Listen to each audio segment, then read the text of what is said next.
વડાપ્રધાન શ્રી નરેન્દ્રભાઈ મોદીના માદરે વતન વડનગરમાં પીવાના પાણીને લઈ લોકોમાં ઉઠ્યો આક્રોશ।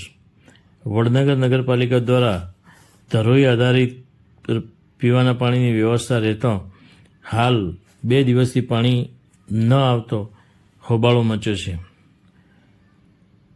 વડનગર નગરપાલિકા ખાતે કેટલીક મહિલાઓએ વડનગર નગરપાલિકાના પ્રમુખ મિતિકાબેન શાહ સમક્ષ આક્રોશ ઠાલવ્યો હતો અને પાણીની માંગ કરી હતી। વડનગરમાં વૈકલ્પિક વ્યવસ્થા થાય તે માટે મિતિકાબેન શાહ અને ભારતીય જનતા પાર્ટીના કોર્પોરેટર દ્વારા 2 બોર બનાવવા માટેનું પ્લાનિંગ કરી વહીવટી મંજૂરી સારું મોકલેલ છે। હાલ વડનગર નગરપાલિકા દ્વારા જો ધરોઈમાંથી પાણી ન આવે તો તેટલા દિવસ વડનગર નગરપાલિકામાં પાણી વિતરણ વ્યવસ્થા કરી શકાતી નથી તેવો આક્રોશ પણ છે। વડનગર નગરપાલિકામાં કોંગ્રેસના જાગૃત સદસ્ય મહેન્દ્રસિંહ ઠાકોરે પણ આ મહિલાઓનો પક્ષ લેતો વહીવટીતંત્રનો ઉધોળો લીધો હતો।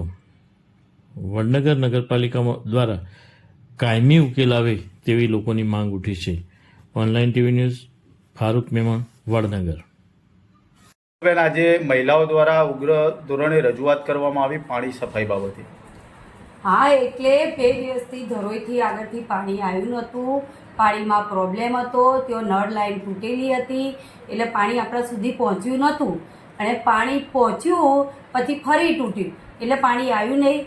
અને આજે સવારે વિતરણ કરવાનું જ હતું, કાલ રાતથી આપણે પાણી ચાલુ થઈ ગયું હતું પણ ધરોઈમાં લાઇટ કાપ હતો એટલે આપણે અહીંયા પાણી બંધ થઈ ગયું એટલે આપણને ખબર પડી એટલે તેઓ ફોન કરીને આપણે લાઇટ ચાલુ કરાવીને પાણી ચાલુ કરાવ્યું પણ ત્યાંથી અહીં પહોંચતા બી ટાઈમ લાગે, ટાંકા ભરાતા બી વાર લાગે અને એના પછી હવે વિતરણ ચાલુ કરવાનું છે, બધાને પાણી આપવાનું જ છે।